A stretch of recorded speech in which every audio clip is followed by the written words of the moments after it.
Yes, good, you know, old times, coming back out in new times. They didn't have his size. Old and new times, you know, it's great for the game, you know. There's a lot of good golf gear out, but this is good as well, you know, with the old different look with the hats and everything, which is great. It's good for the caddies, yeah, especially when he's only 2 foot.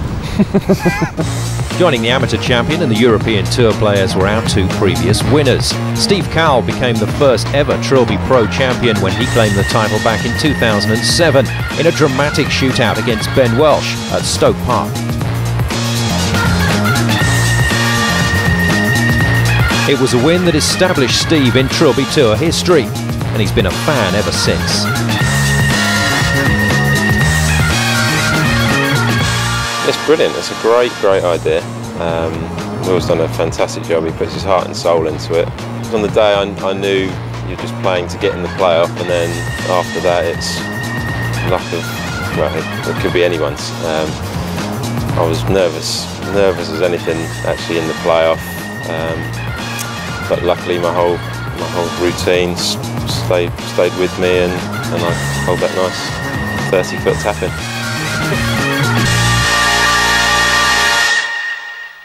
And back to defend his title is Warren Bladen. He took the trophy in near darkness on the 18th at the Bucks in 2008, and once again it was a big putt that was required to seal the deal.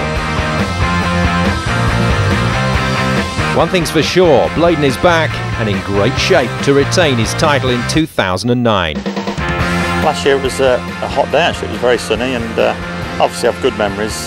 Shot a low score in the stroke play and then managed to cling on and win, so it was a good feeling. It's something I hadn't done for a long time, which was win, so we'll see what we can do today. And how's your year been since winning? Oh yeah, not played a lot of golf to be honest with you. I've been concentrating on a bit of weight loss down the gym, so golf's been pushed to one side over the winter, and I've been a gym addict at the moment. We can see you're a lean, mean fighting machine. How much weight have you lost? I lost 5 stone. It was an all-star cast at the Bucks for the Trilby Tour final, and joining in the entertainment during the regulation play was our guest reporter, Peter Willisey. Peter, you're a Trilby Tour winner. Tell us all about it.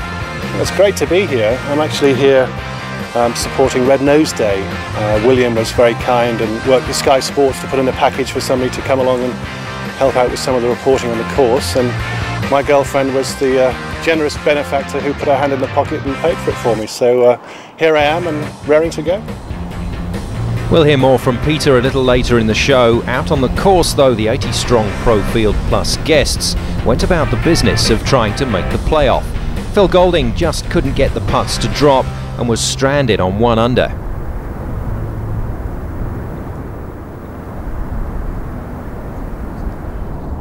Last year this man, Guy Woodman, made the shootout for the playoff but just lost out to Stuart Archibald. In 2009 the talented Challenge Tour player finished along with a whole host of other pros on 1 under the card, just missing out once again.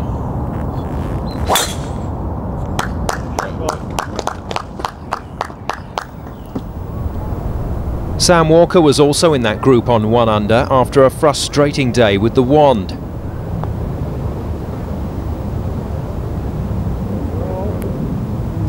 On the positive side though, Sam is clearly recovered from the back injury that has hampered his progress in recent months. So look out for a return to form from the enigmatic Mr. Walker.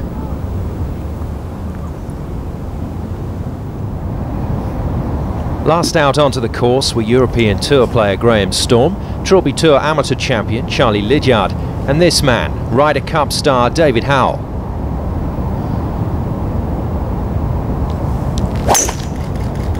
Complete with Trilby. I mean, David's one of those guys that sort of, you think, wow, it's David Howell, and he's one of the nicest guys you could possibly meet. He's just like, hi guys, yeah, I'm ready, I'm warmed up, where's the tee? Walk straight on, bash, straight down there. So it's been a great day so far, and we're nowhere near halfway through. Charlie Lydiard, I mean, this is fairy tale golf. Last week, who'd have heard of him? He wins the William Hunt Trilby Tour Amateur, and then he's down here, and he turns pro the next day, and his next pro game is with David Howell and Graham Storm. This is fairy tale stuff. And for Charlie, the fairy tale was about to begin with a bit of history. His first tee shot as a professional golfer, right here on Sky Sports.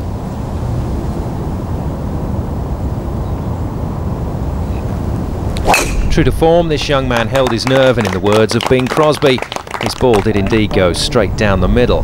The final tee shot at the first fell to Graham Storm, who also got away to a classy start.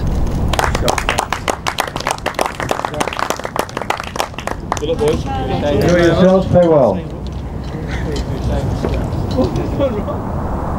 And talking of class, out on the course, former US Tour player James McLean was setting the pace at 3 under.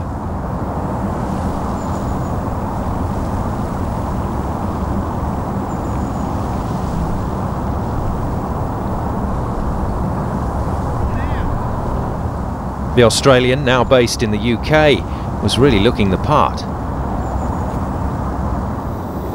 Also on 3 under was James Rubotham from the Welwyn Garden City Golf Club, who successfully cleared the water at 17.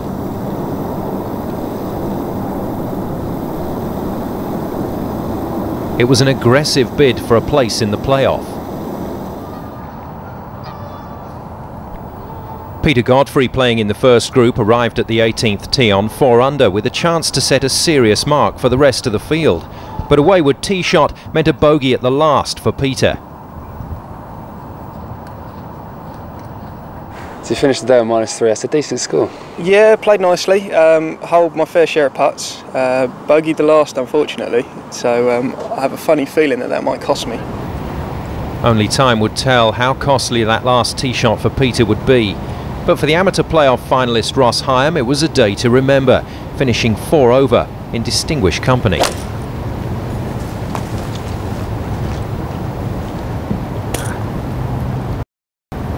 And for Charlie Lydiard, his first day as a pro produced a score of 75, 3 over, to cap what must go down as the most amazing week of his young golfing life. With several groups now finished, our Trilby Tour guest reporter Peter Willesee managed to get an interview with 2 of the clubhouse leaders. Well, a few more groups still to come in, and I'm here, luckily enough, easy on the names, with 2 Jameses. How was it today, gents?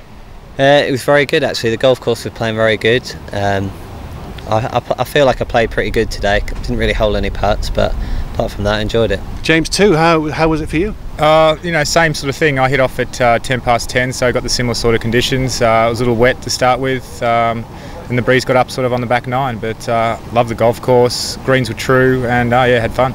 And tell me, any holes that you played well on and you thought, actually this is it, I'm doing good today, I'm going to be up there towards the top at the end? No, I was sort of grinding most of the day. You know, I played fairly solidly, but same sort of thing, didn't hold too many putts, and then was lucky enough to hit it really close, about 4 foot on the 18th, and roll it in, so to be in a tie for the lead. But that lead was short-lived as Jamie Harris produced some magic out on the course to take top spot at 6 under.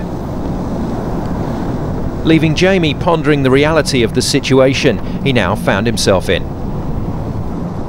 I think you almost don't really want to win the 18-hole event because you'd almost feel obliged then to win the playoff. But just obviously the first, idea is to get in the top 4. Hopefully I've done that now. So we've got 3 more holes to play, and I think you're probably going to need to play in about 2 under par, and that hopefully will be enough.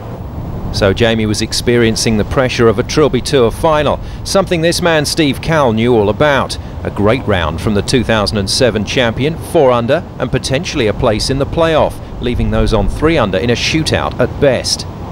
It was nice to be back in the mix with it all. It was a bit of a nervy coming down the stretch, but I played solid, drove it nicely, hit my irons well. Didn't hold much, but 68 is a good knock. And then things got really interesting as the defending champion Warren Bladen birdied yet another par 3 to finish level with Steve Cowell at 4 under, putting those on 3 under in serious jeopardy. It was nice to actually to get it back from 2 over to finish 4 under and being with a chance. Also in with a chance was last year's Trilby Tour playoff panellist Phil Archer, finishing 5 under for the day, putting him 2nd behind Jamie Harris and sending all those on 3 under crashing out of the tournament. You've got to go out and try and attack the course, and I think that was kind of philosophy I went out with. I went to all the pins on the front 9 and it paid off really. I hit some real close early on and made the game easy to kind of cruise in sort of thing. With a top 4 now clearly established, the only man that could gate crash the playoff party was David Howell. Great golf at 2 under, but running out of holes fast. And back at the clubhouse,